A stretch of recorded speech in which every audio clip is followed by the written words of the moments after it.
Dan saya akan menyampaikan suatu perkataan yang indah dari salah seorang ulama, ya, di antaranya adalah Syekh Muhammad bin Wahab rahimahullahu taala, bahwasanya tanda kebahagiaan adalah 3. Idza u'tiya syakara, wa idza ubtuliya sabara, wa idza adnaba istaghfara. Wa dzalika unwanu sa'adah. Seorang jika diberi kenikmatan dia bersyukur, jika diuji dia bersabar, dan jika dia berdosa dia istighfar, dan itulah tanda dari kebahagiaan. Maka barang siapa yang dalam kehidupannya berpindah dari satu kepada yang lainnya, dari 3 poin ini, maka dia adalah orang yang bahagia. Saya ulangi, idza u'tiya syakara, jika diberi kenikmatan dia bersyukur, wa idza ubtiliya sabara, dan jika diberi ujian dia bersabar, wa idza adnaba istighfar, kalau dia berdosa maka dia beristighfar. Dan itulah yang dikatakan oleh Nabi sallallahu alaihi wasallam, ajaban li amril mu'min, inna amrahu kullahu khair wa laysa dzalika illa lil mu'min. Sungguh menakjubkan perkara seorang mukmin, seluruh perkaranya adalah perkara yang baik, dan itu tidak terjadi kecuali hanya kepada seorang mukmin. Jika ditimpa dengan mendapatkan kebaikan dia bersyukur, jika diuji dia bersabar, jika dia berdosa dia beristighfar. Kita akan bahas 3 perkara ini, yang ini merupakan tanda kebahagiaan. Maka ibu-ibu bisa mengecek diri ibu masing-masing, sudahkah saya termasuk orang yang berbahagia menurut barometer Allah Subhanahu wa taala? Jika setiap dapat kenikmatan saya bersyukur, jika diberi ujian saya bersabar, jika saya berdosa beristighfar, maka insyaallah itu adalah tanda kebahagiaan. 3 poin akan kita bahas pada kesempatan kali ini secara singkat tentunya. Tanda-tanda kebahagiaan.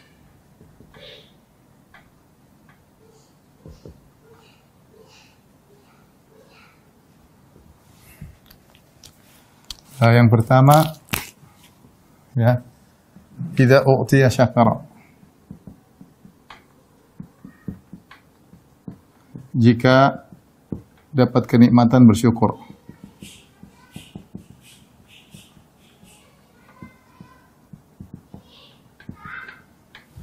Kemudian wa idza btuliya sabara,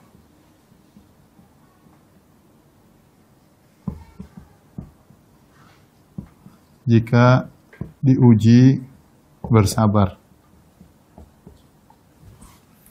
Kemudian idza adnaba istighfar,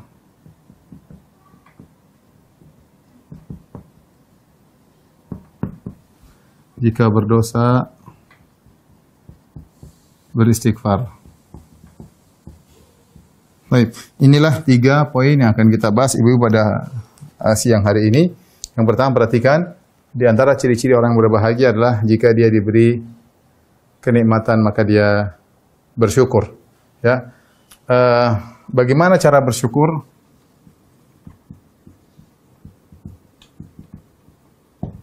Pertama, dengan hati bersyukur dengan hati. Kedua, syukur dengan lisan. Kemudian yang ketiga, bersyukur dengan anggota badan.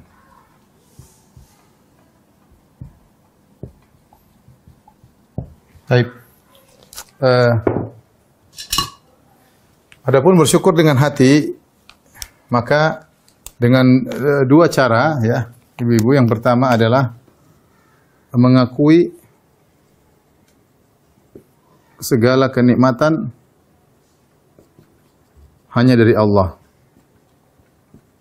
Hanya dari Allah. Yang kedua, mengakui bahwasanya sebenarnya dia tidak pantas menerima kenikmatan tersebut. Menerima kenikmatan tersebut.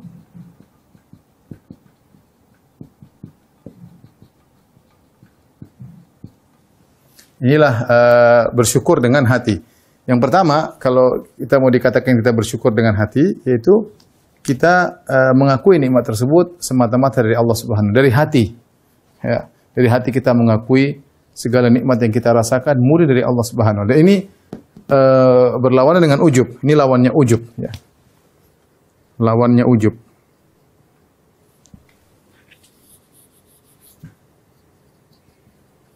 Lawannya ujub, ya. Karena ujub itu kita merasa memang bahwasanya saya dapat kenikmatan karena usaha saya, karena saya cerdas, karena saya pintar, karena saya ramah, karena saya banyak pengalaman. Sehingga terkadang kita tidak pandai bersyukur karena kita merasa memang kita yang hebat. Ini salah satu hal yang menghalangi rasa bersyukur kepada Allah tatkala seorang merasa dirinya memang saya memang hebat, saya mampu, saya punya pengalaman. Itulah yang buat saya kemudian sukses dapat nikmat. Ya. Jawabannya memang benar, kecerdasan, pengalaman, kepiawaian dalam berbicara, ramah, itu semua sebab-sebab kesuksesan. Tapi yang menentukan kesuksesan adalah semata-mata hanyalah Allah Subhanahu wa taala. Yang buat kita bisa berhasil, buat kita banyak kenikmatan Allah Subhanahu wa taala. Masih banyak orang lebih cerdas daripada kita, masih banyak orang lebih pintar daripada kita, masih banyak orang lebih banyak pengalaman daripada kita, masih banyak orang lebih ramah daripada kita, tapi belum tentu dia mendapatkan kenikmatan yang kita dapatkan. Yang pertama, setiap kita dapat kenikmatan, kita tahu dari Allah Subhanahu wa taala. Sering kita latih diri kita demikian. Kita mengatakan dari Allah Subhanahu wa taala. Makanya dikatakan orang melakukan syirik kecil ketika dia menyandarkan nikmat kepada sebab. Seperti dia mengatakan kalau bukan karena polisi mungkin saya sudah dirampok oleh perampok. Ini tidak boleh. Benar, yang sebabnya adalah polisi yang menolong. Tapi siapa yang kirim dia untuk menolong? Allah Subhanahu wa taala. Siapa yang menjadikan polisi mampu untuk menolong? Allah Subhanahu wa taala. Sebagian orang kadang-kadang lupa, kalau bukan karena dokter itu mungkin saya sudah mati. Ini nggak boleh, ya. Kalau bukan karena anjing di rumah mungkin saya sudah kemasukan atau mungkin sudah kemasukan pencuri misalnya. Omongan-omongan yang itu secara menjelaskan secara hakikat iya itu sebab akibat, tetapi harusnya kita sandarkan kepada Allah. Kalau bukan karena Allah kemudian ditolong polisi mungkin saya sudah dirampok misalnya. Kalau bukan karena Allah yang memudahkan dokter itu hadir, mungkin saya sudah mati misalnya. Itu artinya demikian. Jadi kita mengakui segala kenikmatan adalah dari Allah Subhanahu wa taala dan tidak boleh kita ujub, jangan kita merasa kita berhasil karena kecerdasan, karena kepintaran, karena pengalaman, ya. Dan kedua, di antara bentuk bersyukur kepada Allah mengakui bahwasanya sebenarnya kita tidak pantas menerima kenikmatan tersebut. Jangan pernah merasa diri saya memang saya pantas, saya berhak dapat kenikmatan, saya berhak kaya, saya berhak ini, saya berhak pintar, enggak. Tidak boleh. Kita ini siapa mau seakan-akan Allah punya hutang budi sama kita sehingga kita berhak untuk nuntut. Kalau sudah begini Allah berikan, kalau sudah begini Allah berikan. Tidak. Banyak hal Allah berikan kita kenikmatan yang kita tidak pantas untuk melakukannya, tidak pantas untuk mendapatkannya. Kita ini siapa? Apa yang sudah kita berikan kepada Allah? Enggak ada. Ibadahnya malas-malasan, baca Quran malas-malasan, zikir malas-malasan, gibah rajin, namimah rajin, baca berita enggak benar rajin. Terus kita dapat kenikmatan yang tiada yang silih berganti, tiada henti-hentinya. Jangan kita merasa bahwasanya kita memang saya berhak untuk dapat. Enggak. Kalau kita merasa kita berhak dapat kenikmatan tersebut, maka kita akan kurang bersyukur. Kita akan kurang bersyukur. Inilah karenanya Qarun ketika dia ditanya tentang hartanya, Qarun berkata, Allah abadikan dalam Al-Quran, innama utituhu ala ilmin indi. Kata Qarun dalam surat Al-Qasas, dia berkata, aku dapat harta karena ilmuku. Nih, Qarun dia merasa dia memang hebat karena dia dapat nikmat karena dia hebat. Ya, dia lupa bahwasanya masih banyak orang lebih pintar daripada dia. Dia lupa bahwasanya semua kenikmatan dari Allah Subhanahu wa taala. Ini tafsiran pertama. Tafsiran kedua sebagian ulama menafsirkan innama a'tuti ala ilmin indi, maksudnya Qarun mengatakan aku ini memang dapat harta dari Allah karena memang aku pantas. Allah tahu saya berhak dapat harta. Sama ini juga menghalangi rasa bersyukur kepada Allah.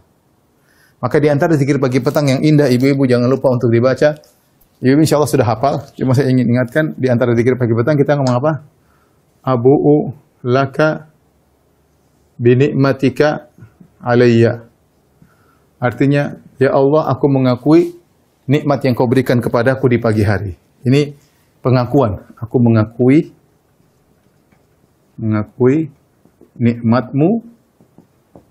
nikmatmu atasku. Pagi kita ngomong, sore kita ngomong.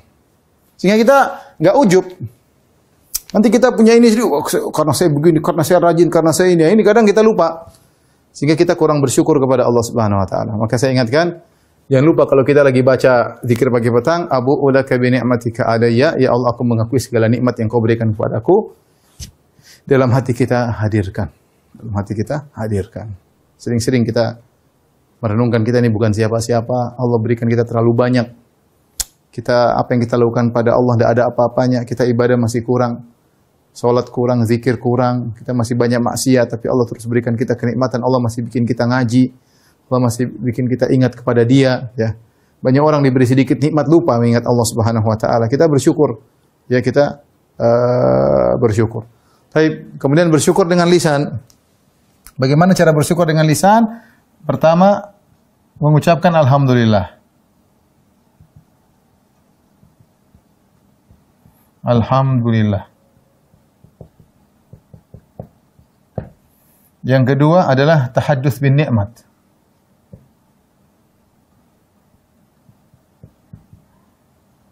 Menceritakan kenikmatan, menceritakan atau menyampaikan, menyebut-nyebut ya. Tahadduts, menyebut kenikmatan.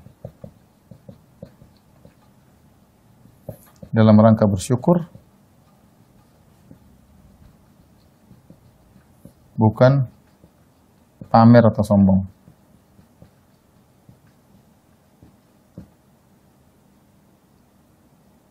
Baik.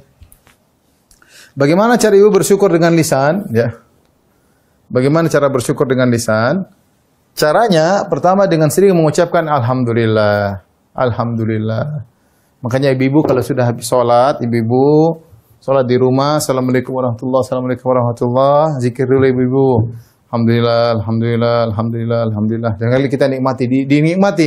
Alhamdulillah saya masih hidup, alhamdulillah saya masih sholat, alhamdulillah saya masih zikir, alhamdulillah saya masih diberi keluarga, alhamdulillah saya masih sehat, alhamdulillah. Terus berzikir alhamdulillah, setiap alhamdulillah kita renungkan nikmat-nikmat yang Allah berikan kepada kita. Ya, alhamdulillah. Makanya kata dalam hadis kata Nabi sallallahu alaihi wasallam, "Inna Allah la yarda an 'abdihi idza akala al-aklah an yahmadahu 'alaiha wa idza syariba syarba an yahmadahu 'alaiha." Sungguhnya Allah ridha, Allah suka dengan seorang hamba yang jika makan makanan dia mengucapkan alhamdulillah, jika dia minum dia mengucapkan alhamdulillah. Sering kita muji Allah, sedikit-sedikit bilang alhamdulillah, alhamdulillah. Gimana alhamdulillah? Pokoknya sering muji Allah Subhanahu wa taala. Terutama ketika kita sedang habis salat.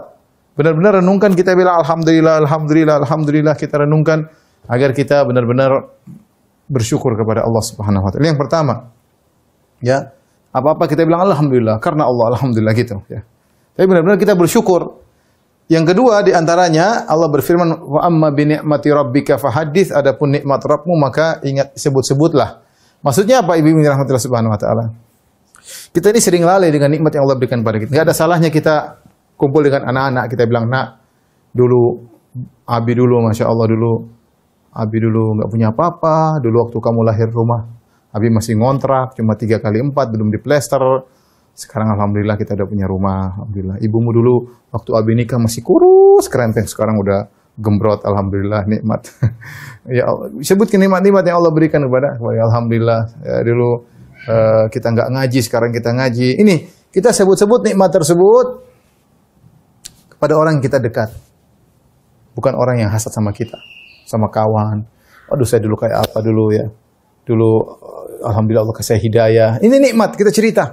Ya, seperti perkataan Ja'far bin Abi Thalib ketika ditanya oleh Raja Najasyi, dia mengatakan, "Ayyuhal Malik, kunna, kami dahulu wahai sang raja, kami dahulu na'kulul jisah, kami dulu makan bangkai, wa ya'kulud dha'ifu minnal qawi, dulu yang lemah makan yang kuat makan yang lemah, wa nusi'il jiran, kami dulu berbuat buruk kepada tetangga, wa na'til fawahish, kami melakukan perbuatan keji. Kemudian datanglah orang namanya Muhammad ini. Maka dengan dakwanya kami begini, kami kenal akhlak, Masya Allah." Disebut-sebut nikmat. Karena di antara cerita yang menarik dari Uwais Al-Qarani, ma'ruf ibu-ibu sering dengar Uwais Al-Qarani, kata Nabi SAW, "Khairut tabi'in Uwais Al-Qarani." Sebaik-baik tabi'in adalah seorang namanya Uwais Al-Qarani. Uwais Al-Qarani siapa? Dulu dia punya penyakit baros. Baros penyakit putih di seluruh tubuhnya. Penyakit putih, dia berdoa kepada Allah Subhanahu wa taala agar penyakitnya hilang, ya. Kecuali seukuran dirham di pusarnya, dia tidak ingin dihilangkan seukuran dirham di pusarnya. Kenapa dia tidak ingin penyakitnya hilang semua 100%? Supaya dia selalu ingat-ingat, saya dulu punya penyakit. Saya dulu punya penyakit. Sehingga kalau dia lihat penyakit itu, dia ingat betapa besar karunia Allah kepadaku. Selalu dia ingat. Kita ini kadang lupa masa lalu kita seperti apa, kita lupa.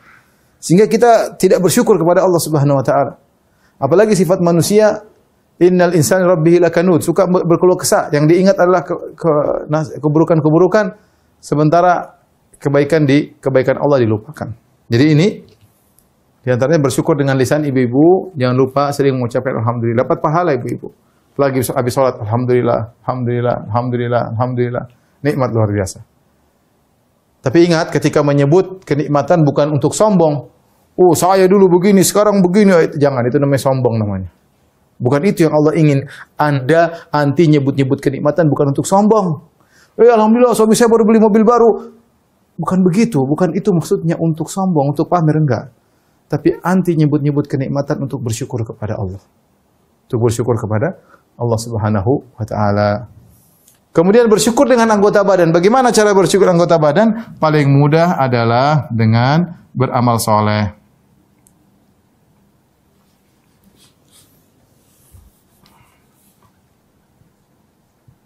Beramal soleh. Kata Allah Subhanahu wa taala kepada Nabi Sulaiman, "I'malu ala Dawud syukra. Wa qalilun min ibadiyasy syakur."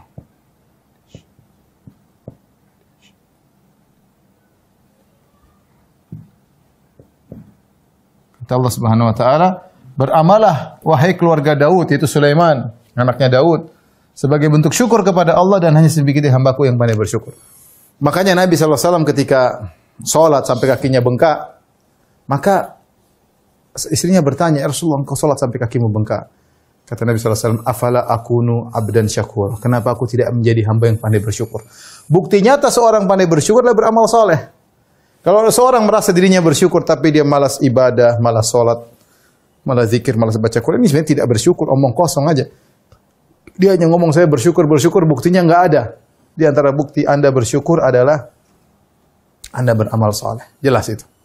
Semakin Anda sering beramal soleh, berarti Anda bersyukur kepada Al-Mun'im, kepada Sang Pemberi nikmat, yaitu Allah Subhanahu wa taala. Enggak usah banyak teori.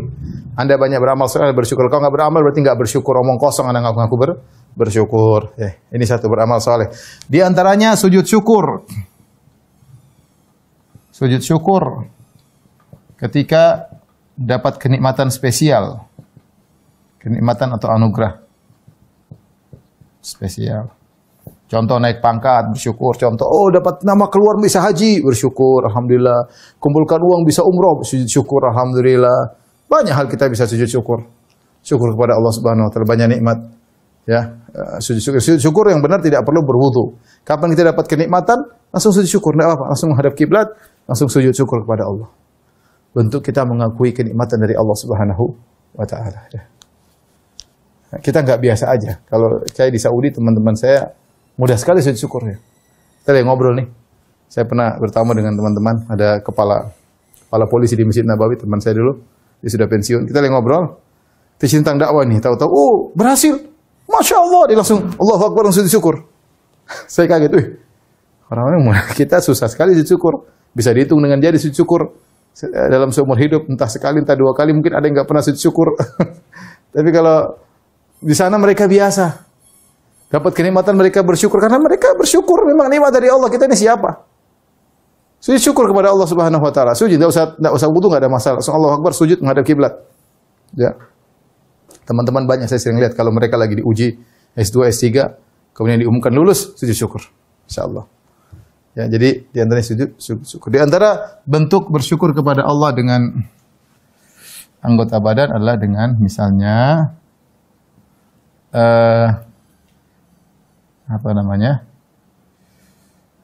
menggunakan kenikmatan pada yang diridhoi Allah.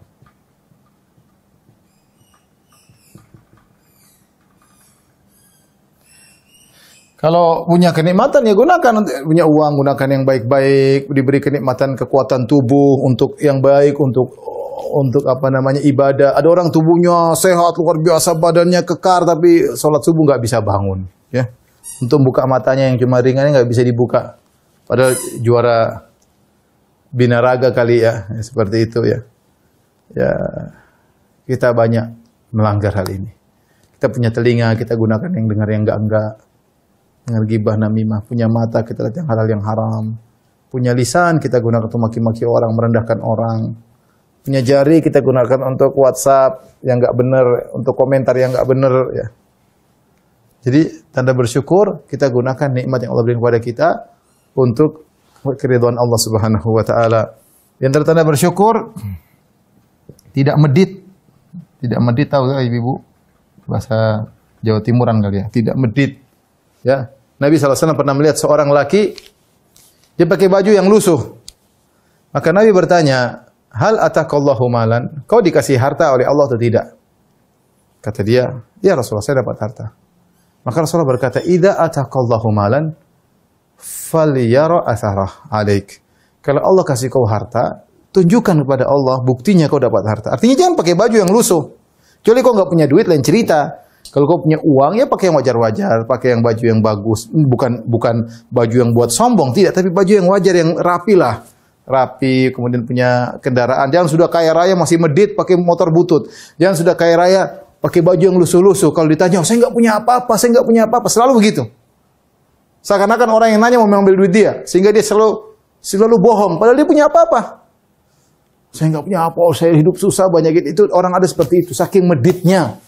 Ingin nunjukin pada orang dia tuh miskin, padahal dia punya. Ini orang tidak bersyukur kepada Allah.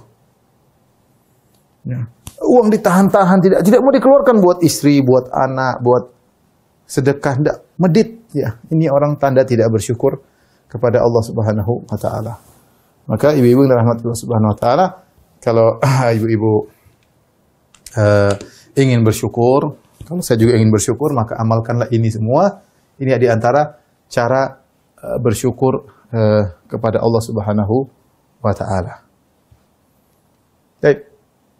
Gimana cara biar mudah kita bisa menjalankan ini? Banyak hal yang bisa kita lakukan, Ibu-ibu. Ya, banyak hal agar bisa mewujudkan ini semua. Hal-hal yang bisa kita lakukan. Hal-hal agar mudah bersyukur. Enggak cukup apa tulisnya. Yang pertama, ingat-ingat nikmat Allah. Selalu lihat ke bawah. Ya. Selalu lihat apa?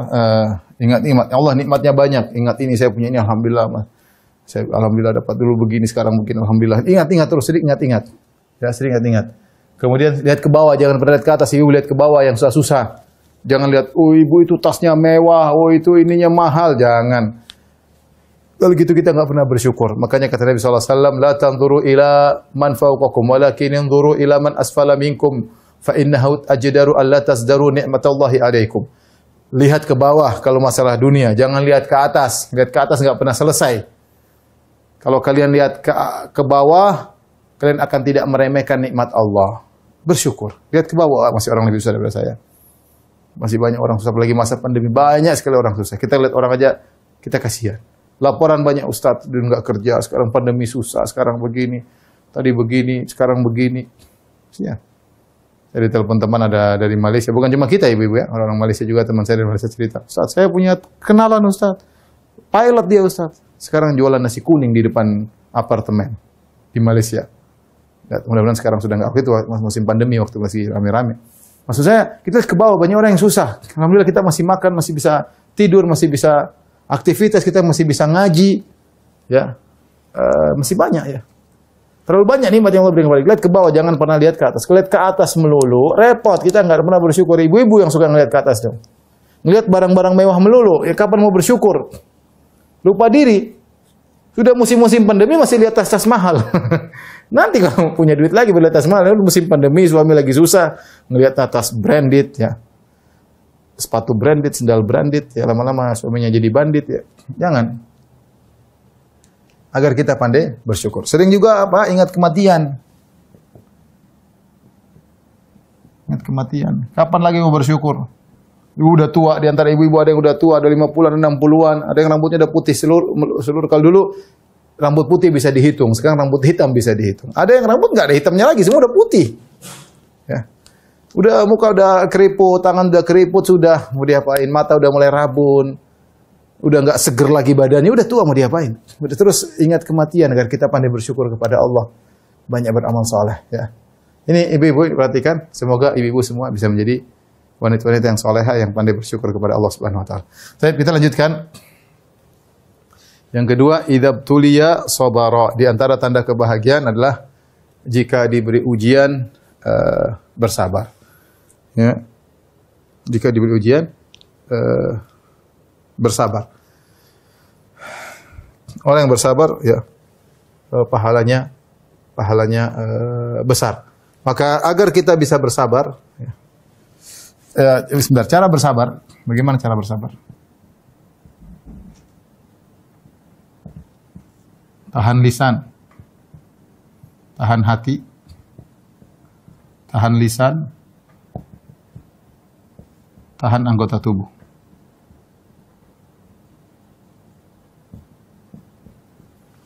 Sabar, bahasa Arab artinya al-habsu, as-sabru sama dengan al-habsu.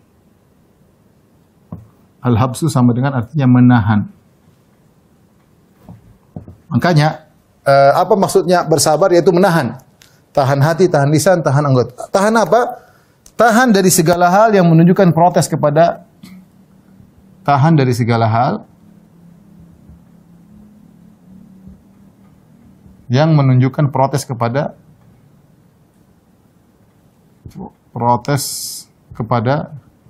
Keputusan Allah, takdir. Itu namanya tidak sabar. Contoh dalam hati.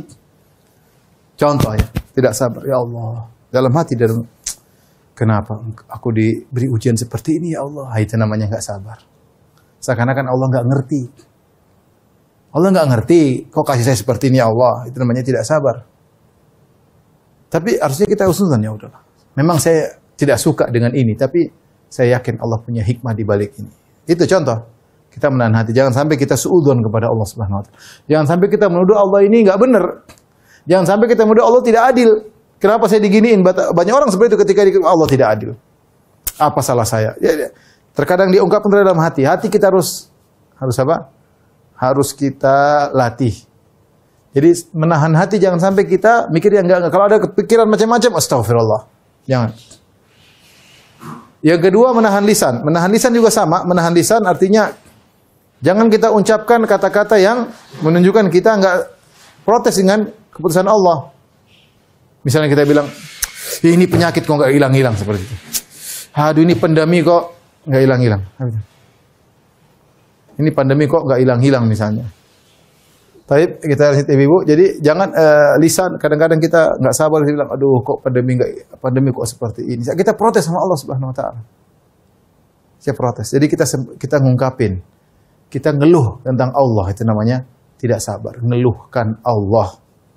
Kita mengeluh, Tuhan kenapa begini, kenapa pandemi menimpa kita, kenapa begini, kenapa suami saya meninggal. Kita ngeluh. Kita ngeluhin Allah seakan-akan Allah tidak tahu apa yang dia lakukan. Allah nggak tepat. Misalnya, membuat saya begini. Allah tidak tepat mengambil nyawa anak saya. Allah tidak tepat mengambil nyawa suami saya. Seperti itu. Allah tidak tepat mengambil nyawa istri saya misalnya. Nggak boleh. Kita ucapkan gitu, namanya kita tidak sabar. Tapi yang berikutnya, tahan dengan anggota tubuh. Yaitu jangan melakukan hal-hal yang menunjukkan kita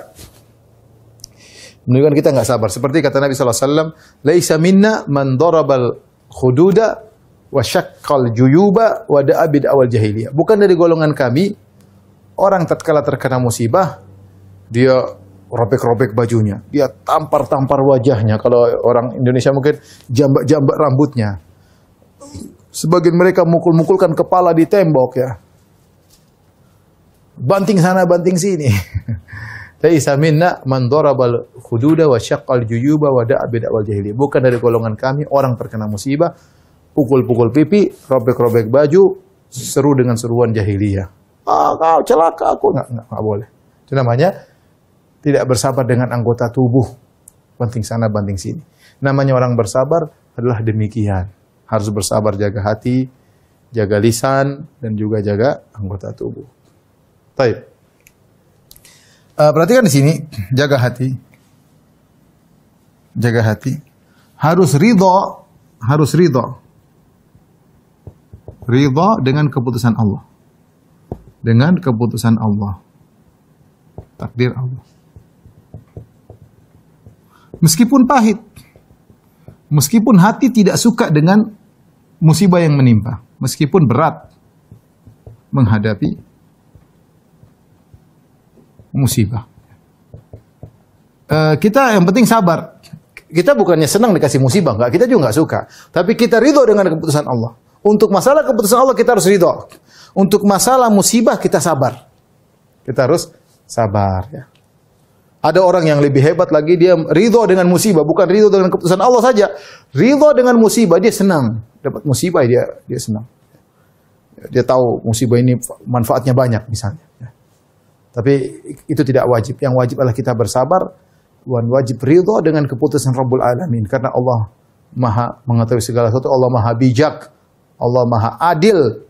Allah tidak mungkin memberikan satu keputusan yang tidak adil, yang tidak bijak. Waliyadzubillah, hasya wa kalla. Allah pasti menetapkan sesuatu dengan ilmu, dengan keadilan, dan hikmah dan yang lainnya. Taib, ini idza tuliya sabara, jika dia diberi ujian dia bersabar. Terus kiat-kiat agar bisa bersabar.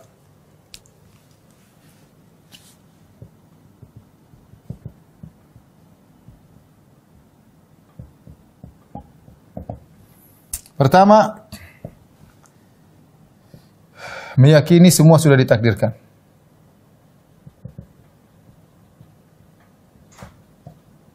Gak bisa dihindari.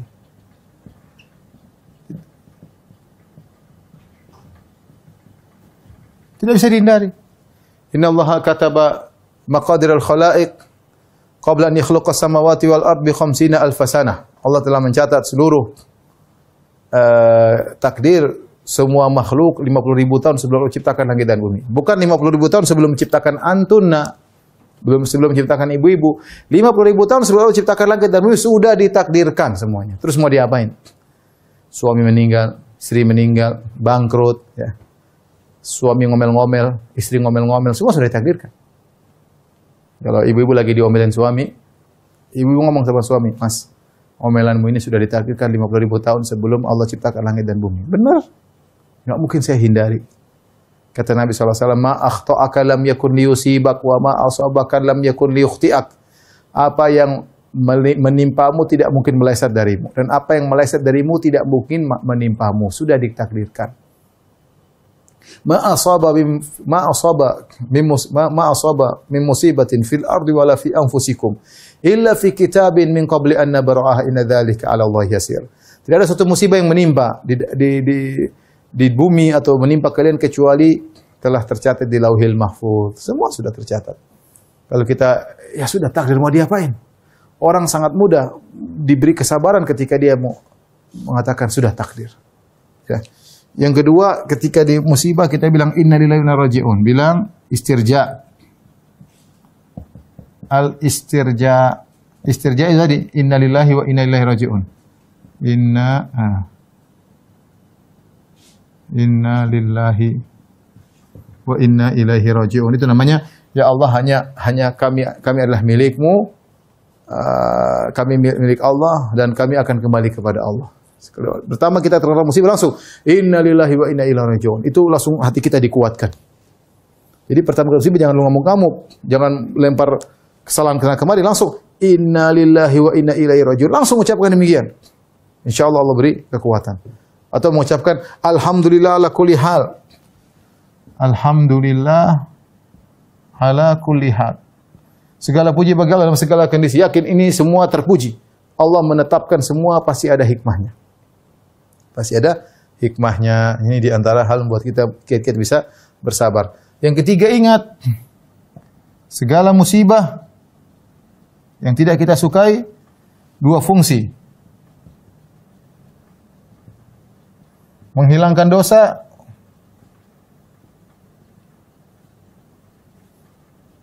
meninggikan derajat.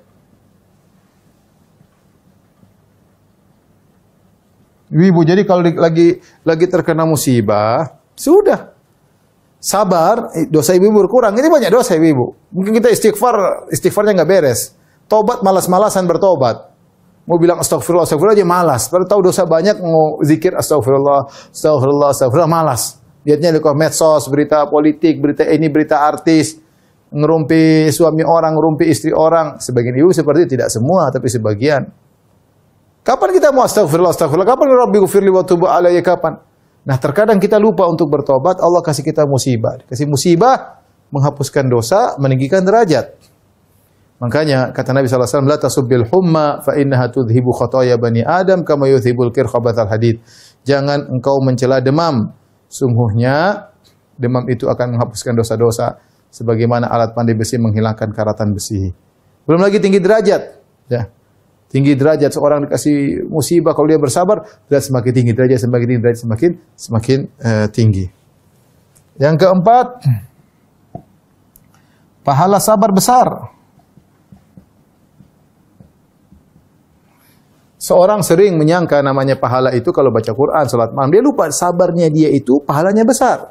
Kata Allah, innama yuwaffas sabiruna ajrahum bighairi hisab. Sesungguhnya orang yang sabar diberi pahala tanpa batasan. Jadi kalau misalnya ibu lagi diomelin suami, ibu sabar, tenang. Itu pahala loh. Sama seperti baca Quran, tapi mungkin lebih lagi daripada itu. Kalau ibu baca Quran kan ibu merasa dapat pahala nih. Dengar ceramah merasa dapat pahala. Nah, kalau diomelin suami terus sabar, dia mungkin menangis, pahala jalan, argo pahala jalan. Pahalanya besar. Innama yuwaffas sabirun ajrahum bighairi hisab. Kenapa orang sering susah sabar? Karena dia tidak menyadari bahwasanya sabar itu berpahala. Itu kadang orang menjadi, tapi kalau dia menyadari pahala itu sabar itu pahalanya gede, maka dia mau sabar. Kenapa orang mau bangun masjid uang banyak? Karena dia yakin itu pahalanya gede. Tapi kalau suruh sabar nggak mau, karena dia kurang yakin. Seakan-akan sabar itu nggak ada pahalanya, sabar pahalanya gede. Ya. Kemudian yang kelima, sabar sebab masuk surga. Ini banyak dalilnya ya.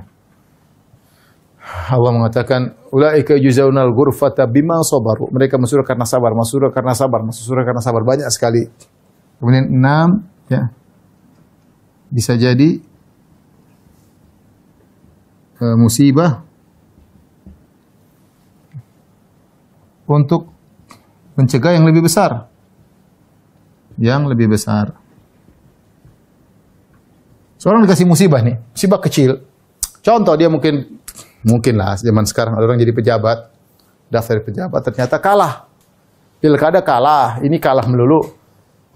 Dia lupa bisa jadi Allah menghindarkan dari musibah yang lebih besar. Dia mungkin kalah, duit keluar banyak kalah. Kalau dia menang mungkin kejebak korupsi, akhirnya ketangkap malu-maluin sak keluarga. Ya, malu-maluin om, tante, bibi semua dipermalukan gara-gara dia ketangkap. Ada musibah yang besar. Ada kawan saya pergi ke bandara, terlambat dia. Kejebak macet, terlambat. Musibah. Tahu-tahu pesawat yang terbang meledak. Subhanallah. Musibah kecil ini menghalangi musibah yang lebih besar. Ada seorang mungkin laki-laki ngelamar seorang wanita. Dia sudah berusaha, akhirnya ternyata gagal. Sedih banget nangis dia. Itu wanita paling dia cintai, ternyata dia nggak tahu. Kalau dia nikah sama wanita itu mungkin musibah banyak. Allah palingkan. Kita tidak tahu. Makanya Allah mengatakan, wallahu ya'lamu antum la ta'lamun. Allah tahu apa yang kalian tidak ketahui. Kata Allah, wa asa an takrahu syai'an wa huwa khairul lakum. Bisa jadi kau benci sesuatu ternyata baik bagimu. Wa asa an tuhibbu syai'an wa huwa syarrul lakum. Bisa jadi kau senang kepada sesuatu ternyata buruk bagimu. Ya. Bisa jadi musibah adalah kenikmatan. 7. Musibah adalah anugerah. Rangkaian dari anugerah. Contoh Nabi Yusuf alaihissalam. Nabi Yusuf alaihissalam kena musibah, terakhirnya jadi anugerah. Pertama, dihasad sama kakak adiknya. Kemudian dilemparkan ke sumur, dibuka bajunya. Dijual jadi budak. kemudian kerja jadi budak, jadi pembantu, dipisahkan dari bapaknya yang sangat dia cintai, dipisahkan, kemudian masukkan jebloskan dalam penjara. Banyak. Ternyata rangkaian-rangkaian daripada musibah tersebut ternyata ujungnya adalah anugerah. Karenanya kita nggak tahu, ikhwan, akhwat, ibu-ibu yang rahmat. Terkadang kita dikasih musibah, ternyata Allah kasih kita anugerah yang lebih besar. Ya. Lebih besar ya. Dan itu banyak ya. Banyak ya. Kalau kita mau cerita banyak. Tapi intinya kita yakin akan hal tersebut. Kita dikasih musibah, Allah untuk berikan anugerah yang lain lebih besar yang tidak kita sadari. Namun memang begitu ceritanya, harus demikian. Harus demikian ceritanya, ternyata di ujungnya adalah anugerah yang luar biasa. Dalam hadis juga disebutkan 8 ya. Musibah menghilangkan banyak penyakit hati.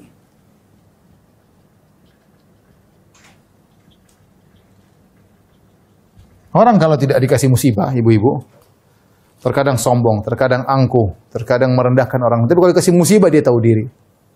Kalah misalnya. Kalau dia jualan untung terus dia sombong, saya jago. Tapi kalau kadang-kadang ternyata dia rugi, dia tahu diri. Subhanallah, saya rugi. Ini tidak sombong. Ibnu Qayyim mengatakan seandainya seorang tidak dikasih musibah, dia bisa jadi angkuh luar biasa, bisa terjadi kena penyakit yang luar biasa. Tapi Allah kasih dia musibah, sehingga akhirnya dia nanti bisa perbaiki hatinya. Ya. Taib, ibu yang dirahmati Allah Subhanahu Wa Taala. Yang ketiga kita tunda ibu-ibu ya, lain kali insyaallah, ini bahasanya panjang. Saya cuma mau kasih segini aja yang saya sampaikan ibu-ibu. Setelah ini kita buka tanya jawab. Mudah-mudahan bisa semakin memantapkan materi yang kita sampaikan. Saya ulangi ibu-ibu, tanda kebahagiaan adalah 3. Idza utiya syakara, kalau diberi kenikmatan bersyukur, dan nikmat itu bersyukur dengan hati, dengan lisan, dengan anggota badan, dengan hati, mengakui semua nikmat dari Allah. Yang kedua, jangan merasa kita pantas. Jangan.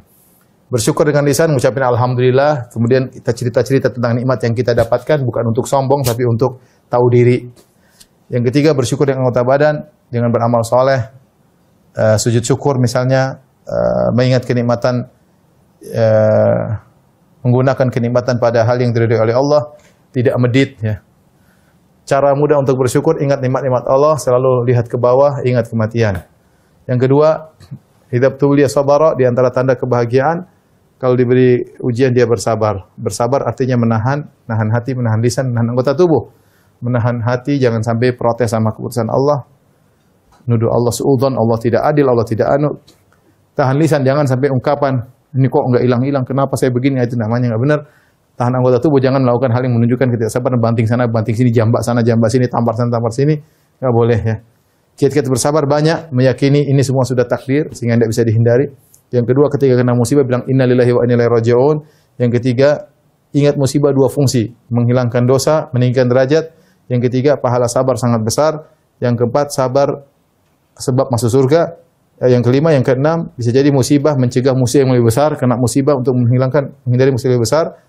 Yang ketujuh, musibah adalah anugerah. Terkadang musibah itu anugerah tapi datang dalam hal yang tidak kita sukai.